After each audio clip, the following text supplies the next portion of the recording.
first time we're seeing that kind of expression. I think in 2016, it was very clear that we didn't want armed police security at the polling stage, but it does reflect a certain concern about the prospect of violence on election day. And I think that it's coming up now.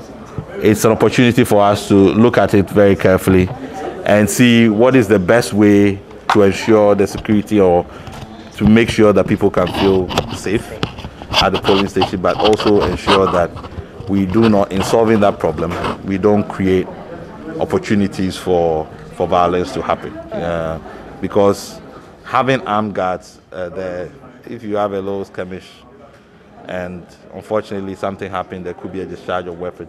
So I mean, the security agencies, this is really for them to think about it. But I think for citizens, there's obviously a concern about election day violence, and this is the reason why we do the survey, so that those kinds of concerns, when they come out, we can deal with them. The other one that we flagged was, I think, 44%, indicating that even if the results are collated, not the right one will not be announced.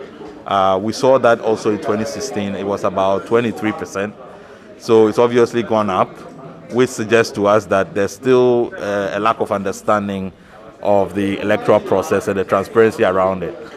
That is a signal to NCC, the Electoral Commission, that the results collation, the results transmission, results announcement process, we have to do a lot of education around it so that people can understand the process and exactly what is going to happen, so that they are not basically sort of swayed by misinformation, which can happen on election day, and particularly during the period of collation. And we saw that also in 2016, is that in the post-registration period, once people have gone through the registration period and feel satisfied that they have registered and they have their names on the register roll, they feel more confident that the EC has the capacity to deliver clean elections.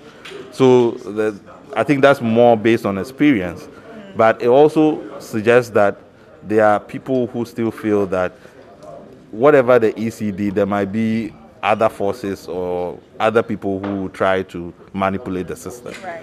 So, as I said, all of that is really a signal or a call to us to intensify education around these issues, so that people, come to understand what will happen, particularly once the polls have been closed. What will happen, so that they can follow the process and know that this is all transparent and genuine, and there's no shenanigans going on anywhere.